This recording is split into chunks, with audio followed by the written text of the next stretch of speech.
Hello my dear students, welcome to Bhavya chemistry academy BCA. आज के इस वीडियो में हम बात करने वाले हैं रीनीट यूजी 2022 के केमिस्ट्री पेपर के बारे में। ये पेपर संडे को हुआ था, 4 सितंबर 2022 को। यहाँ हम पेपर का कोड W6 डिस्कस करेंगे। ये वीडियो सीरीज का पार्ट 2 है, जिसमें हम रीनीट यूजी 2022 के सेक्शन ए के क्वेश्चन नंबर 61 से लेके क्वेश्चन नंबर 70 तक डिस्कस करेंगे। इस वीडियो में इन सभी 10 क्वेश्चंस के हम आंसर्स, उनका एक्सप्लेनेशन, उनका डिफिकल्टी लेवल, साथ ही साथ वो कौन से चैप्टर से पूछे गए हैं उसकी बात करेंगे। तो आइए स्टूडेंट्स वीडियो की शुरुआत करते हैं। सबसे पहला question chemistry in everyday life chapter से पूछा गया एक इजी क्वेश्चन है, जहां आपको लिस्ट 1 और लिस्ट 2 को मैच करना है। लिस्ट 1 में कुछ कंपाउंड्स के नाम हैं और लिस्ट 2 में वो कौन सी कैटेगरी से बिलोंग करते हैं उसके बारे में बात की गई है। लिस्ट 1 में आपके पास है sodium lauryl sulphate, cetyl trimethyl ammonium chloride, sodium stearate और पॉलीएथिलीन ग्लाइसिल स्टीरेट। अब इनके लिए जो लिस्ट 2 में जो कैटेगरी दे रखी है कि वो कौन से कैटेगरी से बिलोंग करते हैं, तो आपके सामने ऑप्शंस दे रखे हैं toilet soap, non ionic detergent, anionic detergent और कैटायनिक डिटर्जेंट। इसके लिए क्वेश्चन क्या कह रहा है, जरा ध्यान से देखिए। क्वेश्चन कह रहा है choose the correct answer from the options given below. आपके सामने ऑप्शंस दे रखे हैं। फर्स्ट ऑप्शन कह रहा है ए का थर्ड, बी का फर्स्ट, सी का सेकंड, डी का फोर्थ। सेकंड ऑप्शन कह रहा है ए का फोर्थ, बी का थर्ड, सी का फर्स्ट, डी का सेकंड। थर्ड ऑप्शन कह रहा है ए का फर्स्ट, बी का फोर्थ, सी का सेकंड, डी का थर्ड। और फोर्थ ऑप्शन कह रहा है ए का थर्ड, बी का फोर्थ, सी का फर्स्ट और डी का सेकंड। इस क्वेश्चन का सही आंसर है फोर, यानी ए की करेक्ट मैचिंग है थर्ड, बी की करेक्ट मैचिंग है फोर्थ, सी की करेक्ट मैचिंग है फर्स्ट और डी की करेक्ट मैचिंग है सेकंड। अब जरा एक बार इसको समझते हैं, तो एक्सप्लेनेशन देखिए ध्यान से। जो सबसे फर्स्ट कंपाउंड है सोडियम लॉरिल सल्फेट, वो एक एनायनिक डिटर्जेंट होता है, जैसा कि आपने chemistry in everyday life chapter में पढ़ रखा है। सेकंड जो बात हम करें सेटिल ट्राइमेथिल अमोनियम क्लोराइड की, तो यहाँ पे कॉम्प्लेक्स कैटायन प्रेजेंट होता है और ये कैटायनिक डिटर्जेंट की कैटेगरी में आता है। सोडियम स्टीरेट की जहां हम बात करें C17H35COONA, वो टॉयलेट सोप का कंपोनेंट होता है। इसी तरह से हम पॉलीएथिलीन ग्लाइसिल स्टीरेट की बात करें, तो ये एक नॉन आयनिक डिटर्जेंट की कैटेगरी से बिलोंग करता है। तो इस तरह से आपने देखा, हमने चारों कंपाउंड्स और उनकी कैटेगरी जिनसे वो बिलोंग करते हैं उसकी बात कर ली। ओके स्टूडेंट्स, अब हम आगे बात करते हैं नेक्स्ट क्वेश्चन की। क्वेश्चन नंबर 62 पॉलीमर चैप्टर से पूछा गया एक इजी और स्ट्रेट फॉरवर्ड क्वेश्चन है। देखिए क्या कह रहा है, which among the following is a thermoplastic polymer. आपसे पूछा गया है कि जो आपके सामने चार पॉलीमर दे रखे हैं, उनमें से कौन सा थर्मोप्लास्टिक पॉलीमर है। आपके ऑप्शन है मेलामिन पॉलीमर, बेकेलाइट, पॉलीएथीन और यूरिया फॉर्मल्डिहाइड रेजिन।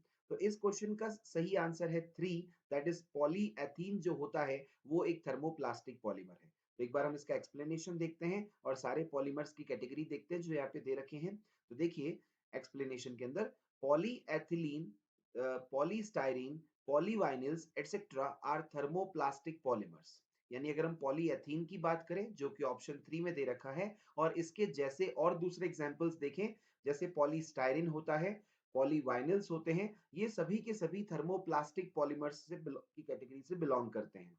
जबकि मेलामिन पॉलीमर जो है, बेकेलाइट जो है, यूरिया फॉर्मल्डिहाइड रेजिन जो है, ये सारे के सारे थर्मोसेटिंग पॉलीमर्स हैं। थर्मोसेटिंग और थर्मोप्लास्टिक पॉलीमर्स में क्या डिफरेंस होता है, ये आप स्टूडेंट्स ने पढ़ रखा होगा। आप कमेंट सेक्शन में रिप्लाई कीजिए, इनके डिफरेंस आपको मालूम है कि नहीं। एक बेसिक डिफरेंस आपको पता होना चाहिए कि जो हीट करने पर सॉफ्ट हो जाता है वो थर्मोप्लास्टिक है और जिसको बार बार यूज किया जा सकता है, जबकि जो हीट करने पर स्ट्रांग हो जाएगा, हार्ड हो जाएगा, that is thermosetting polymers. Okay, तो मैं उम्मीद करता हूं क्वेश्चन नंबर 62 आपको समझ में आ गया होगा। अब हम आगे बात करते हैं question number 63। Question number 63 P block elements boron family से पूछा गया एक इजी क्वेश्चन है। क्या कह रहा है जरा देखिए। Na2B4O7 on heating gives X plus NaBO2 in the above reaction the product X is। आपके सामने एक रिएक्शन दे रखी है जिसमें आप Na2B4O7 को हीट कर रहे हैं, जिसमें आपके पास एक कंपाउंड X फॉर्म हो रहा है और उसके साथ बाई प्रोडक्ट में NaBO2 फॉर्म हो रहा है। आपको बताना है जो यहाँ पे मेन प्रोडक्ट X है, बोरोन का प्रोडक्ट, वो क्या है। आपके ऑप्शन है Na B3O5, H3BO3, B2O3 और Na2B2O5। इस क्वेश्चन का सही आंसर है three, that is B2O3 is the correct answer. अब एक बार इसका एक्सप्लेनेशन देखिए स्टूडेंट्स कि जब हम बोरेक्स की बात करें Na2B4O7 क्या होता है? बोरेक्स होता है। So borax on strong heating produces boric anhydride and sodium metaborate. Na2B4O7 अगर हम बोरेक्स को हीट करते हैं, स्ट्रांगली हीट करते हैं, तो वहां से B2O3 फॉर्म होता है which is known as boric anhydride, और इसके साथ में सोडियम मेटाबोरेट NaBO2 भी फॉर्म होता है। तो यहाँ जो B2O3 है वो आपका हो गया कंपाउंड X, और इस क्वेश्चन का सही आंसर हो गया 3। तो इजी क्वेश्चन है, स्ट्रेट फॉरवर्ड क्वेश्चन यहाँ पे पूछा गया है। अब आगे बात करते हैं नेक्स्ट क्वेश्चन नंबर 64 की। क्वेश्चन नंबर 64 जो है वो थर्मोडायनेमिक्स चैप्टर से पूछा गया एक इजी क्वेश्चन है। क्या कह रहा है जरा देखिए। 1 mole of an ideal gas at 300 Kelvin is expanded isothermally from 1 liter to 10 liter volume. Delta U for this process is, use R is equal to 8.314 joule per Kelvin per mole. The option for this question are 0 joule, 1260 joule, 2520 joule and 5040 joule. Okay, तो अब पहले इस question को समझते हैं कि आपके पास 300 kelvin temperature है जिस पे आपने किसी आइडियल गैस के 1 मोल को आइसोथर्मली एक्सपेंड किया 1 लीटर से 10 लीटर वॉल्यूम में, यानी गैस का आपने एक्सपेंशन करवाया टेम्परेचर कांस्टेंट रखते हुए 1 लीटर वॉल्यूम से 10 लीटर वॉल्यूम का, और गैस का आपने 1 मोल ले रखा है। आपसे पूछा है कि इंटरनल एनर्जी चेंज क्या होगा इस प्रोसेस के लिए। इसका सही आंसर है फर्स्ट, यानी कि 0 जूल, यानी डेल्टा यू इस प्रोसेस के लिए क्या आएगा? 0 आएगा। अब कैसे आएगा तो जरा देखिए इसका एक्सप्लेनेशन। तो जैसा कि हम जानते हैं कि आइसोथर्मल एक्सपेंशन ऑफ गैस जब होगा तो हम उसके लिए इंटरनल एनर्जी क्या लिखेंगे, जो कि टेम्परेचर का फंक्शन होता है which is equal to n C v delta T. अब क्योंकि हमारे पास प्रोसेस आइसोथर्मल है, टेम्परेचर कांस्टेंट है, तो डेल्टा टी 0 होगा, और जब हम इस फॉर्मूले में डेल्टा टी 0 रखेंगे तो डेल्टा यू भी 0 आएगा। तो कहने का मतलब ये हुआ स्टूडेंट्स कि इंटरनल एनर्जी जो है वो टेम्परेचर का फंक्शन होता है आइडियल गैसेस के लिए। और जब हम बात कर रहे हैं कि डेल्टा टी 0 है, तो डेल्टा टी 0 है क्योंकि प्रोसेस आइसोथर्मल है, तो इसका मतलब डेल्टा यू भी, इंटरनल एनर्जी चेंज भी क्या आएगा? 0 आएगा। तो इजी क्वेश्चन था, ये भी थर्मोडायनामिक्स चैप्टर से पूछा गया। अब हम आगे बात करते हैं next question number 65। Question number 65 coordination compound से पूछा गया एक इजी क्वेश्चन है, जहां पे आपको मैचिंग करनी है लिस्ट 1 को लिस्ट 2 के साथ। लिस्ट 1 में आपके पास कुछ कॉम्प्लेक्सेस दे रखे हैं, और लिस्ट 2 में उन कॉम्प्लेक्सेस के द्वारा कौन सा आइसोमेरिज्म शो किया जाता है वो दे रखा है। तो देखिए मैं एक बार आपके सामने जो लिस्ट के अंदर कंपाउंड्स दे रखे हैं लिस्ट 1 और लिस्ट 2 में, और लिस्ट 2 में जो उनके आइसोमेरिज्म्स दे रखे हैं उनकी बात कर लेते हैं। तो लिस्ट 1 में सबसे पहले ए ऑप्शन में आपके पास है CONH3 whole 5 NO2 Cl2 and CONH3 whole 5 ONO Cl2। Second है आपके पास लिस्ट 1 के अंदर आइसोमेरिज्म शो करने के लिए जो कंपाउंड्स का पेयर है वो है CrNH3 whole 6 COCN whole 6 and CrCN whole 6 and CONH3 whole 6। C option में आपके पास जो कंपाउंड्स का पेयर दे रखा है वो है CONH3 whole 5 SO4Br and CONH3 whole 5 BrSO4, and the fourth pair of compound is CrH2O whole 6 Cl3 and CrH2O whole 5 Cl2 dot H2O। इसके लिए जो आपके पास आइसोमेरिज्म्स दे रखे हैं वो कौन कौन से हैं?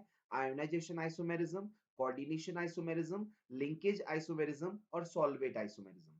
अब क्वेश्चन आपसे यहाँ पे क्या पूछ रहा है जरा देखिए। क्वेश्चन आपसे कह रहा है choose the correct answer from the option given below. Option है आपके पास, फर्स्ट ऑप्शन कह रहा है ए का 4, बी का थर्ड, सी का सेकंड, डी का फर्स्ट। सेकंड ऑप्शन कह रहा है ए का थर्ड, बी का फर्स्ट, सी का सेकंड, डी का फोर्थ। थर्ड ऑप्शन कह रहा है ए का सेकंड, बी का थर्ड, सी का फोर्थ, डी का फर्स्ट। और फोर्थ ऑप्शन कह रहा है ए का थर्ड, बी का सेकंड, सी का फर्स्ट और डी का फोर्थ। इस क्वेश्चन का सही आंसर है फोर्थ, यानी कि जो फोर्थ ऑप्शन में मैचिंग दे रखी है वो सही है, यानी ए का सही मैचिंग होगा थर्ड, बी का सही मैचिंग होगा सेकंड, सी का सही मैचिंग होगा फर्स्ट और डी का सही मैचिंग होगा फोर्थ। अब आइए एक बार इसका एक्सप्लेनेशन देखते हैं ध्यान से। सबसे पहले देखिए जो फर्स्ट ऑप्शन है ए, उसके अंदर जो कंपाउंड का पेयर दे रखा है उसके अंदर एक एम्बिडेंटेड लिगेंड प्रेजेंट है NO2, जिसमें फर्स्ट कंपाउंड में वो N से बॉन्ड बना रहा है और सेकंड कंपाउंड में O से बॉन्ड बना रहा है। और जब आपके पास एम्बिडेंटेड लिगेंड होता है और वो अलग अलग एटम से बॉन्ड बनाता है सेंट्रल मेटल एटम के साथ, तो वहां पे लिंकेज आइसोमेरिज्म होगा। तो यानी ए का सही मैचिंग होगा थर्ड, जिसमें कहा गया है लिंकेज आइसोमेरिज्म, और इसका कारण क्या है? Due to ambidentate ligand. Okay students, अब देखिए सेकंड। सेकंड जो आपके पास पेयर ऑफ कंपाउंड है, उसमें आप देखिए आपके पास कॉम्प्लेक्स केटायन और कॉम्प्लेक्स एनायन है। दोनों ही कंपाउंड कौन सी कैटेगरी के हैं? कॉम्प्लेक्स केटायन और कॉम्प्लेक्स एनायन। आप ध्यान से देखें, इनमें सेंट्रल मेटल एटम और लिगेंड एक्सचेंज हो गए हैं। फर्स्ट जो आइसोमर है उसमें क्रोमियम है वो अमोनिया के साथ लिगेंड बना, क्रोमियम मेटल अमोनिया लिगेंड के साथ है, जबकि कॉम्प्लेक्स एनायन में कोबाल्ट मेटल साइनाइड लिगेंड के साथ है। लेकिन अगर आप सेकंड आइसोमर की बात करें तो क्रोमियम साइनाइड के साथ अब बॉन्ड बना रहा है, कोऑर्डिनेट बॉन्ड, और कोबाल्ट जो है वो अमोनिया के साथ बॉन्ड बना रहा है। यानी आपने क्या देखा? दोनों आइसोमर में सेंट्रल मेटल एटम और लिगेंड एक्सचेंज हो गए, और जहां इस तरह की प्रोसेस देखने को मिलता है वो कोऑर्डिनेशन आइसोमेरिज्म होता है, और ऐसे आइसोमर्स को कोऑर्डिनेशन आइसोमर्स कहते हैं। तो बी का सही मैचिंग होगा सेकंड, जहां पे हम क्या कह रहे हैं कि कोऑर्डिनेशन आइसोमेरिज्म होगा। क्यों होगा? Due to exchange of ligands between the coordination spheres. Coordination spheres में लिगेंड का एक्सचेंज हो गया, या हम कह सकते हैं कोऑर्डिनेशन स्पेयर्स के अंदर मेटल और लिगेंड का जो बॉन्ड बन रहा है वो आपस में एक्सचेंज हो गया। अब आगे देखिए ध्यान से, थर्ड की बात करें सी ऑप्शन की, तो आप देख सकते हैं जो फर्स्ट आइसोमर और सेकंड आइसोमर है, इनमें कोऑर्डिनेशन स्पेयर के बाहर जो एनायन प्रेजेंट है वो डिफरेंट है। दोनों ही टाइप के आइसोमर कॉम्प्लेक्स केटायन और सिंपल एनायन टाइप के कॉम्प्लेक्स का एग्जांपल है, लेकिन फर्स्ट में आपके पास ब्रोमाइड आयन है एज अ काउंटर एनायन, और सेकंड आइसोमर में आपके पास सल्फेट आयन है एज काउंटर एनायन। और जब कभी भी आपके पास डिफरेंट डिफरेंट काउंटर एनायन होते हैं तो वो आयोनाइजेशन आइसोमर्स कहलाते हैं, और ये प्रोसेस आयोनाइजेशन आइसोमेरिज्म कहलाएगा।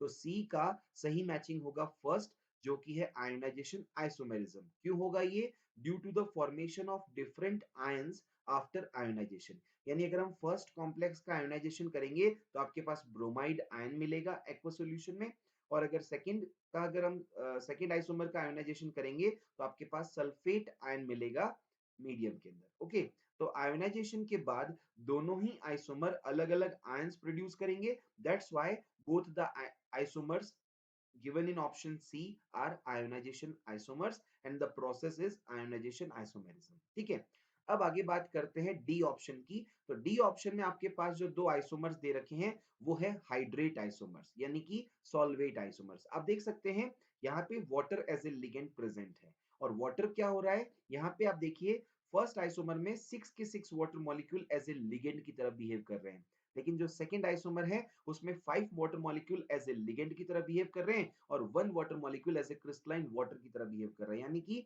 यहाँ 6 वाटर मॉलिक्यूल में से 5 का बिहेवियर इनके जैसा ही है एज ए लिगेंड, लेकिन एक वाटर मॉलिक्यूल का बिहेवियर डिफरेंट हो गया। तो जब कभी भी दो कंपाउंड्स में वाटर मॉलिक्यूल का नंबर एज ए लिगेंड और as a crystalline water different होता है तो वहां पे हाइड्रेट आइसोमेरिज्म होगा, जो कि सॉल्वेट आइसोमेरिज्म की कैटेगरी में आता है।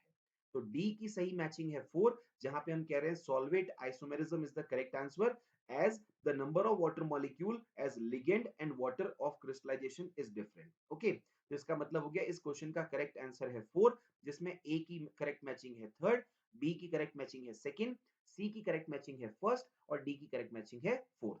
आइए स्टूडेंट्स अब आगे बात करते हैं नेक्स्ट क्वेश्चन नंबर 66 की। Question number 66 surface chemistry chapter से पूछा गया एक इजी क्वेश्चन है। क्या कह रहा है जरा देखिए, shown below are adsorption isotherms for a gas X at the temperature T1, T2 and T3। क्या कह रहा है क्वेश्चन कि टेम्परेचर T1, T2 और T3 पर गैस X के लिए आपने एड्सॉर्प्शन आइसोथर्म्स शो कर रखे हैं। इसके लिए आपको बताना है, देखिए आगे ध्यान से, जैसे कि आप ग्राफ देख सकते हैं, y एक्सिस पे है आपके पास x बाई एम, और x एक्सिस पे है आपके पास p, और यहाँ पे डिफरेंट टेम्परेचर T1, T2 और T3 की बात की गई है। P and x by m represents pressure and extent of adsorption respectively. The correct order of temperature for the given adsorption is. Okay. अब क्वेश्चन क्या कह रहा है कि यहाँ पे जो P है वो तो है प्रेशर की बात कर रहा है, और x by m क्या है? एक्सटेंट ऑफ एड्सॉर्प्शन है। आपको बताना है कि जो ये एड्सॉर्प्शन दे रखा है ऊपर, इसके लिए टेम्परेचर का करेक्ट ऑर्डर क्या होगा? फर्स्ट ऑप्शन कह रहा है T1 equal to T2 greater than T3। Second option कह रहा है T1 T2 T3 in the decreasing order. Second third option कह रहा है T3 T2 T1 in the decreasing order, और फोर्थ ऑप्शन कह रहा है T1 equal to T2 equal to T3। Okay, इस क्वेश्चन का सही आंसर है थर्ड, यानी T3, T2, T1 in the decreasing order. ये सही वैल्यू है इस ग्राफ के लिए, इस एड्सॉर्प्शन आइसोथर्म के लिए। अभी कैसे आया तो हम इसका एक्सप्लेनेशन देखते हैं, तो देखिए ध्यान से। तो जैसा कि हम जानते हैं, the extent of adsorption x by m of a gas on a solid surface is inversely proportional to temperature. यानी अगर हम टेम्परेचर का और एक्सटेंट ऑफ एड्सॉर्प्शन का रिलेशन देखें, तो जो एक्सटेंट ऑफ एड्सॉर्प्शन होता है किसी गैस का सॉलिड सरफेस पे, वो टेम्परेचर के इनवर्सली प्रोपोर्शनल है। So with the rise in temperature the extent of adsorption decreases. जैसे जैसे एक्सटेंट ऑफ एड्सॉर्प्शन बढ़ेगा, तो जैसे जैसे टेम्परेचर बढ़ेगा, वैसे वैसे extent of adsorption x by m decrease होगा। So the correct order of temperature is T3, T2, T1 in the decreasing order. इसको हम ग्राफ से भी समझ सकते हैं, देखिए कैसे स्टूडेंट्स। ग्राफ से कैसे समझेंगे कि हमको ये T1, T2 और T3 की वैल्यू बतानी है। तो जो x by m की वैल्यू क्या हो रही है, ऊपर जाने पर बढ़ रही है, तो यहाँ x by m सबसे ज्यादा होगा, तो T1 will be the low temperature, right. और यहाँ पे x by m सबसे कम होगा, तो T3 will be the high temperature, क्योंकि x by m का और टेम्परेचर का रिलेशन कैसा है, इनवर्सली प्रोपोर्शनल। तो यहीं से आपको समझ में आ जाएगा, the correct answer of this question is 3 for this given adsorption isotherm T3, T2, T1 in the decreasing order. Okay, अब आगे बात करते हैं नेक्स्ट क्वेश्चन की। Question number 67 ionic equilibrium chapter से पूछा गया एक इजी क्वेश्चन है, जहां पे वीक एसिड की पीएच का डिटरमिनेशन आपसे करने को कहा गया है। क्या कह रहा है जरा देखिए। 0.01 m acetic acid solution is 1% ionised, then the pH of this acetic acid solution is. आपके सामने क्या क्वेश्चन कह रहा है कि एक एसिटिक एसिड का सॉल्यूशन है जिसकी कंसेंट्रेशन है 0.01 m और ये 1% आयोनाइज्ड हुआ है, तो बताइए इस एसिटिक एसिड सॉल्यूशन की पीएच क्या होगी। आपके पास ऑप्शन है 1, 3, 2 and 4। The correct answer of this question is 4, that is pH of this given solution is 4। अभी आया कहां से, तो इसका हम सॉल्यूशन देखते हैं, तो देखिए ध्यान। सबसे पहली बात, acetic acid is a weak acid whose ionization occurs as follows। Acetic acid एक वीक एसिड होता है जिसका आयोनाइजेशन कैसे होगा, पार्शियल आयोनाइजेशन होगा, तो एसिटेट आयन बनेगा और H प्लस आयन बनेगा। जब हमने कहा कि टेम्परेचर हम इक्विलिब्रियम टेम्परेचर पे बात करें, तो C माइनस सी अल्फा, यानी C जो कि कंसेंट्रेशन है एसिटिक एसिड की, उसमें से C अल्फा मोल्स डिसोसिएट हो जाएंगे, तो एसिटेट आयन के और H प्लस आयन के जो मोल्स फॉर्म होंगे, वो भी होगा C alpha C alpha.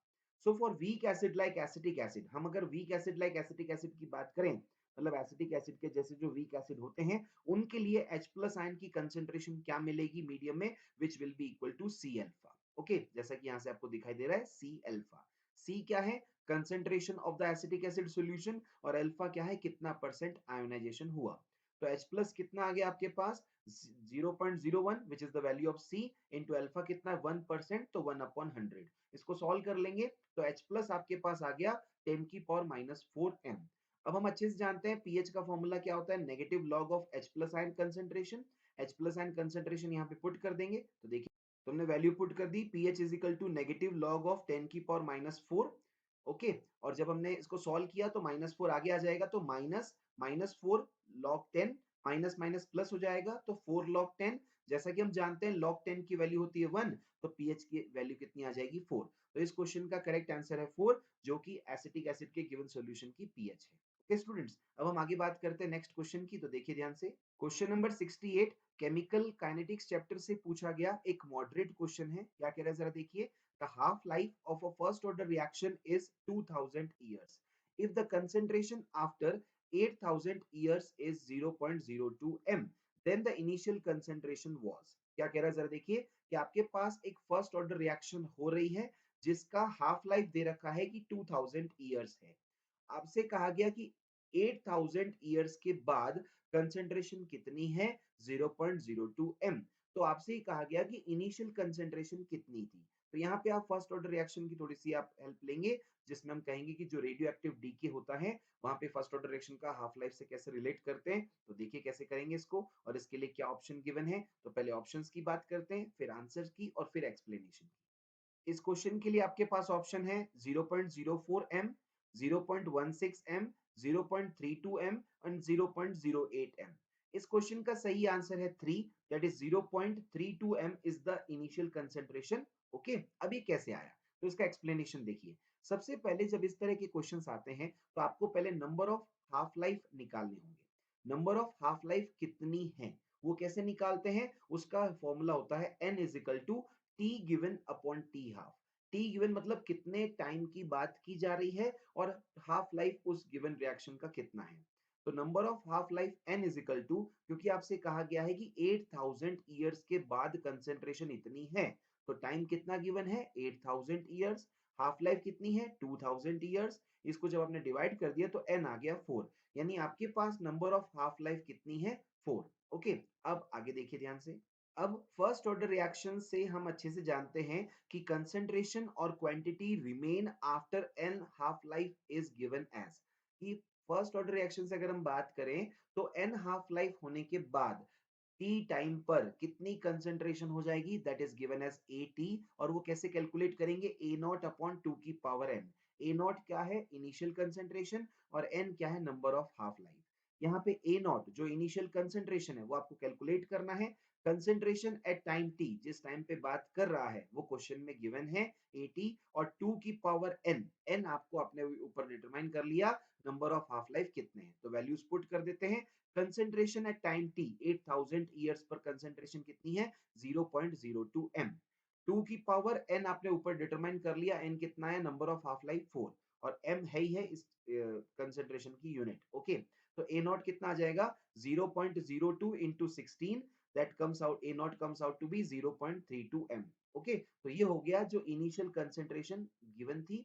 Okay, और जब आप इसका 4 टाइम्स हाफ लाइफ होगा, 4 हाफ लाइफ होगा, तो पहले ये हाफ हो जाएगा फर्स्ट हाफ लाइफ के बाद 0.16, सेकंड हाफ लाइफ के बाद 0.08। ओके, फिर आगे 0.4 और 0.04 और फिर 0.02। ओके, इस तरह से 4 हाफ लाइफ के बाद ये 0.02 रह जाएगा। तो इनिशियल कंसंट्रेशन कितनी आई? 0.32। अब आगे बात करते हैं नेक्स्ट क्वेश्चन की।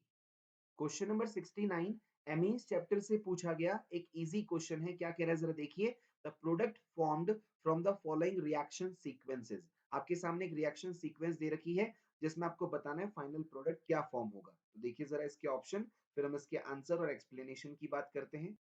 क्वेश्चन में आपसे कहा गया है कि आपने लिया है एनिलीन, बेंजीन, अमीन, ठीक है। अब इसकी रिएक्शन सबसे फर्स्ट स्टेप में आप करा रहे हो एसिटिक एनहाइड्राइड के साथ पिरिडीन बेस की प्रेजेंस में। सेकंड स्टेप में आप लिथियम एल्यूमिनियम हाइड्राइड से रिएक्शन करा रहे हो, और थर्ड स्टेप में आप हाइड्रोलाइसिस करा रहे हो वाटर लेके। तो आपके पास चार ऑप्शन दे रखे हैं, ये चार प्रोडक्ट में से कौन सा प्रोडक्ट बनेगा? इस क्वेश्चन का सही आंसर है सेकंड, यानी जो सेकंड में प्रोडक्ट बता रखा है, this is the final product of this reaction. अभी कैसे बना, तो हम इस रिएक्शन सीक्वेंस को कैरी आउट करते हैं और देखें हैं सीक्वेंस में क्या क्या प्रोडक्ट बनेगा, जो फाइनल प्रोडक्ट होगा वो कैसे आया। ओके, तो देखिए जरा इसका एक्सप्लेनेशन। तो देखिए सबसे पहले आपने लिया एनिलीन, इसका आप करवा रहे हो एसाइलेशन, एसिटिक एनहाइड्राइड लेके पिरिडीन बेस की प्रेजेंस में रिएक्शन करा रहे हो, जिससे आपके पास एसाइलेशन होगा और एनिलीन से एच रिमूव होगा और एसिल ग्रुप आके जुड़ेगा। तो आपके पास प्रोडक्ट बन जाएगा एसिड एनालाइड, जिसको हम बोलते हैं एन फेनिल एथेनामाइड। इसका आप करा रहे हो रिडक्शन लिथियम एल्यूमिनियम हाइड्राइड लेके। लिथियम एल्यूमिनियम हाइड्राइड लेने पर यहाँ पे ऑक्सीजन रिमूव हो जाएगा और यहाँ पे हाइड्रोजन आके जुड़ जाएगा। तो फर्दर हाइड्रोलाइसिस कराने पर यहाँ पे NH तो एज इट इज रहेगा, लेकिन CO की जगह यहाँ पे CH हो जाएगा, CH2CH3, बिकॉज ऑक्सीजन जो है वो डबल बॉन्ड बना रहा है यहाँ पे, तो ऑक्सीजन के रिमूव होने पर 2 हाइड्रोजन एटम ऐड होंगे, so your product will be an ethyl aniline. Okay, C6H5 NH CH2CH3 N-ethyl aniline is the final product of this reaction sequence which is given in option 2। तो इस question का सही answer हो गया 2। Okay students, अब हम आगे बात करते हैं नेक्स्ट क्वेश्चन की। देखते ही देखते हम आ गए इस वीडियो के लास्ट क्वेश्चन पे, जहां हम क्वेश्चन नंबर 70 की बात कर रहे हैं। ये हाइड्रोकार्बन चैप्टर से पूछा गया एक इजी और स्ट्रेट फॉरवर्ड क्वेश्चन है। क्या कह रहा है जरा देखिए। The decreasing order of boiling points of the following alkenes is. आपके सामने कुछ एल्केन्स दे रखे हैं, इनके बॉइलिंग पॉइंट का डिक्रीजिंग ऑर्डर क्या है। ओके, मतलब आपने जो हाइड्रोकार्बन चैप्टर में एल्केन की बात की है उसकी फिजिकल प्रॉपर्टीज बॉइलिंग पॉइंट से पूछा गया क्वेश्चन है। एल्केन आपके पास दे रखे हैं heptane, butane, 2 Maithil butane, 2 Maithil propane and hexane. ठीक है, अब आपको क्वेश्चन में क्या कह रहा है, choose the correct answer from the option given below. आपके पास कुछ ऑप्शंस हैं, इसमें से आपको सही ऑप्शन को सेलेक्ट करना है, करेक्ट ऑप्शन को सेलेक्ट करना है। फर्स्ट ऑप्शन कह रहा है AECBD in the decreasing order. Second option कह रहा है ACEDB in the decreasing order. Third option कह रहा है CDAEB in the decreasing order, और फोर्थ ऑप्शन कह रहा है AEBCD in the decreasing order. इस क्वेश्चन का सही आंसर है फर्स्ट, यानी सबसे ज्यादा बॉइलिंग पॉइंट होगा ए हेप्टेन का, फिर ई दैट इज हेक्सेन का, फिर सी 2 मेथिल ब्यूटेन का, फिर बी ब्यूटेन का और फिर डी 2 मेथिल प्रोपेन का। अब ये आया कहां से, तो आइए इसका एक्सप्लेनेशन देखते हैं। जब हम एल्केन के बॉइलिंग पॉइंट्स की बात करते हैं तो बॉइलिंग पॉइंट दो फैक्टर पे डिपेंड करता है। सबसे पहला, boiling point is directly proportional to molar mass और number of carbon atom present in the alkane. तो जितना ज्यादा मोलर मास होगा, जितने ज्यादा नंबर ऑफ कार्बन एटम होंगे, उतना ही एल्केन का बॉइलिंग पॉइंट भी ज्यादा आएगा। दूसरा है नंबर ऑफ ब्रांचेस। जितनी ज्यादा ब्रांचिंग होगी, जितने ज्यादा सब्स्टिट्यूएंट्स प्रेजेंट होंगे, जितनी ज्यादा ब्रांचिंग होगी, उतना ही बॉइलिंग पॉइंट एल्केन का कम हो जाएगा। So boiling point of alkane is directly proportional to molar mass or number of carbon present in the alkane, and boiling point is inversely proportional to the number of branches present in the alkane. Hence straight chain alkanes have more boiling point than the branch chain alkanes. ये concept clear हो जाना चाहिए कि straight chain alkanes का boiling point ज्यादा होगा branch chain alkane के comparison में। अब heptane has high molar mass, heptane का मोलर मास सबसे ज्यादा है, सो इस बॉइलिंग पॉइंट इज हाईएस्ट, जब इसका बॉइलिंग पॉइंट सबसे ज्यादा होगा। while 2-methyl-propane has low molar mass and also it is branched. 2-methyl-propane में मोलर मास भी कम है और इसकी ब्रांचिंग भी है, so it's boiling point is lowest, इसका बॉइलिंग पॉइंट सबसे कम होगा। फिर हम एक बार डाटा को भी चेक कर लेते हैं कि जो बॉइलिंग पॉइंट्स इन सभी एल्केन्स के दे रखे हैं वो एक्चुअल में कितने होते हैं। तो हेप्टेन का बॉइलिंग पॉइंट होता है 371.4 केल्विन, ब्यूटेन का होता है 272.4 केल्विन, 2 मैथिल ब्यूटेन का होता है 300.9 केल्विन, 2 मैथिल प्रोपेन का होता है 261 केल्विन और हेक्सेन का है 341.9 केल्विन। तो आपने जैसा देखा कि ए से लेके ई तक जो बॉइलिंग पॉइंट्स है वो हमारे इस कंसेप्ट के अकॉर्डिंग बिल्कुल सही आ रहे हैं कि boiling point of alkene molar mass या नंबर ऑफ कार्बन के डायरेक्टली प्रोपोर्शनल होता है और boiling point number of branches के इनवर्सली प्रोपोर्शनल होता है। ओके स्टूडेंट्स, तो इस तरह से आपने देखा इस वीडियो में हमने 10 क्वेश्चंस देखे इस नीट के पेपर में जो पूछे गए थे। इन 10 क्वेश्चंस के आंसर, एक्सप्लेनेशन और उनका डिफिकल्टी लेवल, साथ ही साथ वो कौन से चैप्टर से पूछे गए थे इसको भी डिस्कस किया। अगर आपको कोई कंसेप्ट, कोई बात नहीं समझ में आई हो तो आप कमेंट सेक्शन में जरूर रिप्लाई कीजिएगा, उस पे बेस्ड हम एक सेपरेट वीडियो अलग से बना देंगे। Okay students, thank you very much.